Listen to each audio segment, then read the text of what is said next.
आने वाले 15 सालों में ये जो 30% बचा है ये भी छिनने वाला है।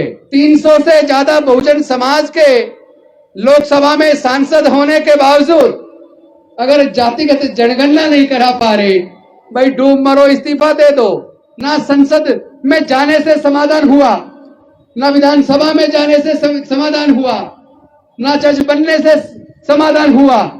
सर्वोच्च न्यायालय के द्वारा जो जजमेंट आते हैं अब तो कई बार उन जजमेंट के अंदर भी न्याय नजर नहीं आता। उनकी अकाउंटेबिलिटी फिक्स करनी होगी, उनकी जवाबदेही तय करनी होगी, उनसे पूछना होगा जातिगत जनगणना के बारे में आपने संसद में आज तक क्यों नहीं बोला। और साथियों सभी को क्रांतिकारी जय भीम विनम्र नमो बुधाय। मैं बैठ के सोच रहा था कि मैं क्या बोलूं। बोलने का असर कम दिख रहा है। अकेले डॉक्टर बाबा साहेब अंबेडकर हमारे हजारों साल की गुलामी को तोड़ कर गए। 4 बच्चे और जवानी में अपनी पत्नी को हमारे लिए गंवा दिया। हजारों साल की हमारी गुलामी तोड़ दी। एक तरफ पूरी की पूरी मनुवादी, जातिवादी, वर्णवादी व्यवस्था और दूसरी तरफ अकेले डॉक्टर बाबा साहेब अंबेडकर। उसके बावजूद उन्होंने अपनी बुद्धि और विवेक से, अपनी काबिलियत से इस लड़ाई को इतने बेहतरीन तरीके से लड़ा कि वो हमारे संसद में और विधानसभाओं में, नगर पालिका में, नगर निगम में, पंचायतों में जाने का रास्ता खुल गए, सरकारी नौकरियों में जाने में रास्ता खुल गए, एजुकेशनल इंस्टीट्यूशंस में जाने का रास्ता खुल गए, संपत्ति और व्यापार के रास्ते खुल गए। लेकिन दुख यह है जो वो अकेले लड़कर देकर गए उसमें से 70% 300 से ज्यादा बहुजन समाज के सांसद होने के बावजूद और हजारों से ज्यादा बहुजन समाज के विधायक होने के बावजूद, 3 समाज के राष्ट्रपति मिलने के बावजूद, एक सर्वोच्च न्यायालय के मुख्य न्यायाधीश मिलने के बावजूद, कम से कम 5 सर्वोच्च न्यायालय के न्यायाधीश मिलने के बावजूद, अनेकों कलेक्टर, डॉक्टर, इंजीनियर, जज, प्रोफेसर, साइंटिस्ट बनाने के बावजूद जो अकेले डॉक्टर बाबा साहेब अंबेडकर देकर गए, हम सारे मिलकर जो उन्होंने दिया उसको भी सुरक्षित नहीं रख पाए। 70% ऑलरेडी छिन गया है। और जिस तरह का आचरण हम लोग कर रहे हैं, आने वाले 15 सालों में ये जो 30% बचा है ये भी छिनने वाला है। 125 साल पहले जब डॉक्टर बाबा साहेब अंबेडकर जी ने स्कूल में एडमिशन लिया तब भी वो घड़ा नहीं छू सकते थे, और 125 साल बाद भी आज भी घड़ा छूने पर एक छोटे से बालक इंद्र मेघवाल की हत्या हो गई, मूंछ रखने पर हत्या हो रही है, मंदिर प्रवेश पर मूर्ति छूने पर हत्या हो रही है, घोड़ी पर बारात निकालने पर हमले हो रहे हैं।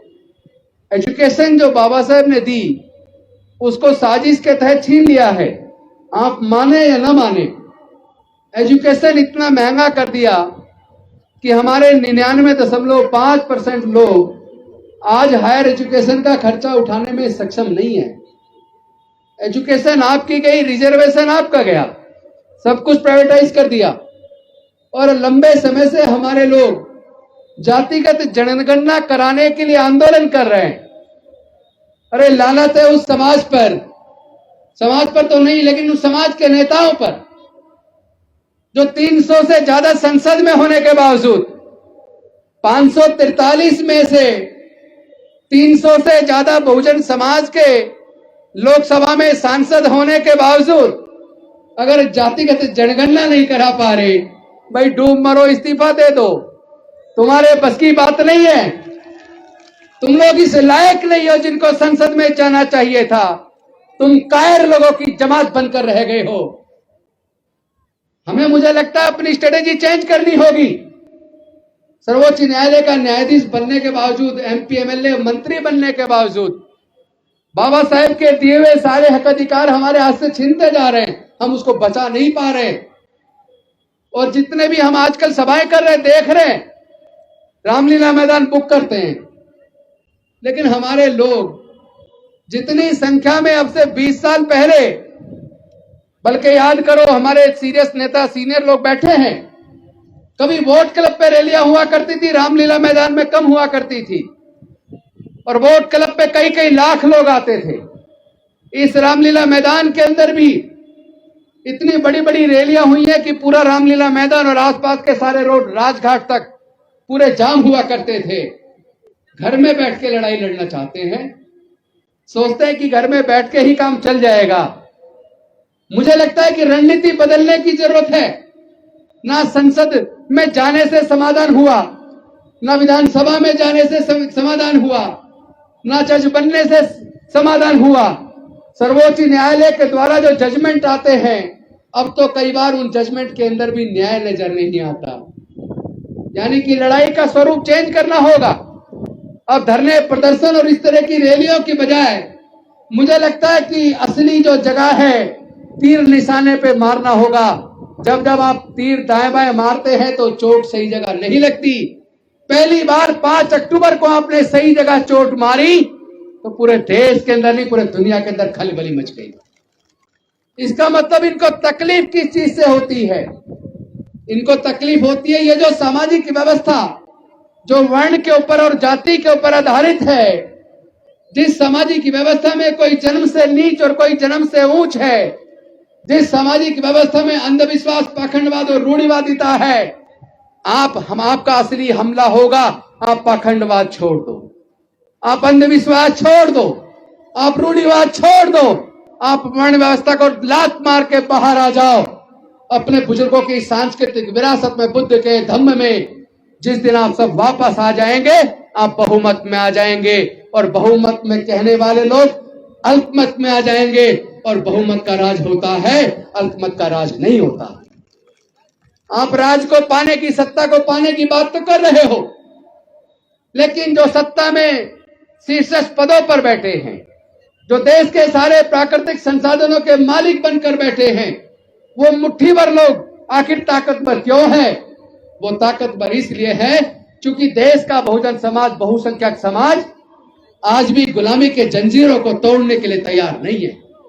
आज भी वो जातियों में बटा है, वर्ण व्यवस्था में बटा है।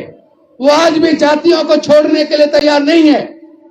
मैं जहां भी जाता हूं, पूरे देश के अंदर जा रहा हूं, सब जगह लोग कहते हैं जाति की वजह से हमारे साथ जातिगत उत्पीड़न होता है। अरे अगर जाति की वजह से जातिगत उत्पीड़न होता है तो आप लोग जातियों को जिंदा क्यों रखे हुए हो? अपने इतिहास को पढ़ो। जो लोग अपना इतिहास नहीं जानते कभी इतिहास नहीं बना सकते। इतिहास बनाने के लिए पहले अपने महापुरुषों के इतिहास को पढ़ो। सम्राट अशोक के टाइम को पढ़ो। तब भारत सोने की चिड़िया थी, जब म्यांमार से लेकर ईरान तक पूरा भारत बौद्ध में था। बाबा साहब यही तो कह के गए कि इन जातियों की बीमारियों को खत्म करने के लिए भारत को बौद्ध में बनाना होगा।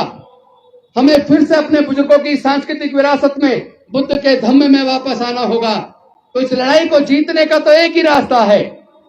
आप जितने मर्जी धरने प्रदर्शन कर लो, जितनी मर्जी संख्या जुटा लो, अगर धरने प्रदर्शन से काम चला होता तो जो बाबा साहेब ने दिया उसमें से 70% छीना ना होता।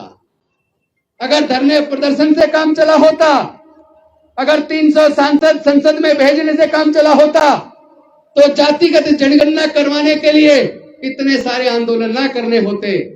हमारे आयोजक साथी लगातार पिछले 3 सालों से जातिगत जनगणना कराने के लिए अनेकों धरने, प्रदर्शन और कितने ही प्रोग्राम अंबेडकर भवन पर, कॉन्स्टिट्यूशन क्लब में और आज यहां रामलीला मैदान में कर रहे हैं।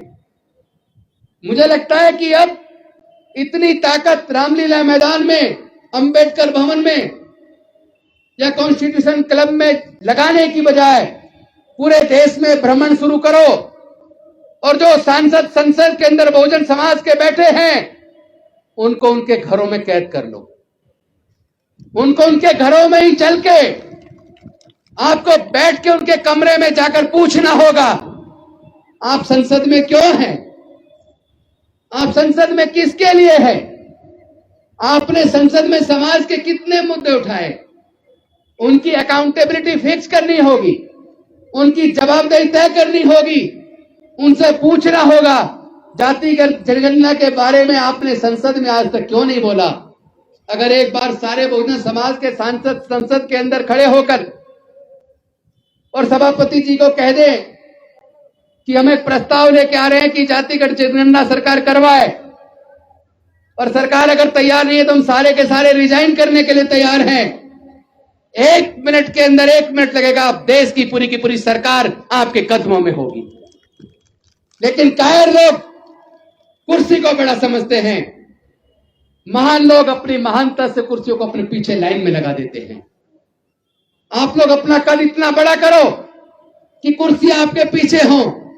वैसे भी कुर्सी बड़ी बनती है बड़े विचार वाले व्यक्तियों से, और कुर्सी बड़े से बड़ी छोटी हो जाती है जो व्यक्ति मानसिक रूप से गुलाम है, जिसके विचार बेहद कमजोर हैं, जो अपने समाज के हक अधिकार की लड़ाई को न लड़ सके, वो देश का कितनी भी बड़ी कुर्सी पे पहुंच जाए वो कुर्सी भी छोटी हो जाती है। लेकिन छोटी कुर्सी पे बैठने वाला व्यक्ति भी जब अपनी जान अपने समाज के लिए कुर्बान करने के लिए तैयार हो जाए तो छोटी से छोटी कुर्सी भी बड़ी हो जाती है। मैं समझता हूं समय आ गया है, अपनी स्ट्रेटेजी मैं आयोजकों के साथ घर पे बैठ के बंद कमरे में करूंगा, क्योंकि स्ट्रेटेजी बनाने की चर्चा कभी मंच पे खुले मैदान में नहीं हुआ करती। वो लोग अपने स्ट्रेटेजी कभी खुले मैदान पे चर्चा नहीं करते। हम लोग को भी चाहिए जो बुद्धिवादी लोग हैं सोच विचार करके बंद कमरे में विचार करें और योजना बनाकर पूरी स्ट्रेटेजी तैयार करके गांव-गांव में चलने का फैसला करें। हमें गांव-गांव में कॉलोनियों में जाकर अपने लोगों को तैयार करना होगा, क्योंकि हम इतने सभा करते रहे, इतना पैसा इसमें लगाते हैं, इसमें पैसा ज्यादा लगता है, रिजल्ट कम आता है। लेकिन गांव-गांव में जाने में अगर आपने किराए में पैसा खर्च कर दिया, याद रखिए 1-2 साल के अंदर रिजल्ट इतना होगा 2024 के अंदर आपका डंका बच जाएगा। अपनी ताकत को पहचानो।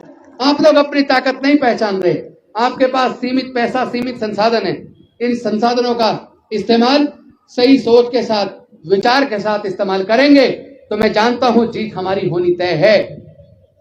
क्योंकि हम लोग निर्माण का काम भी देश में हम करते हैं, उत्पादन का काम भी हम ही लोग करते हैं, और वो लोग जो अपने आप को मजबूत समझते हैं, हमारे पास स्ट्रेटेजी है, उनको बहुत जल्दी हम बौना साबित कर देंगे।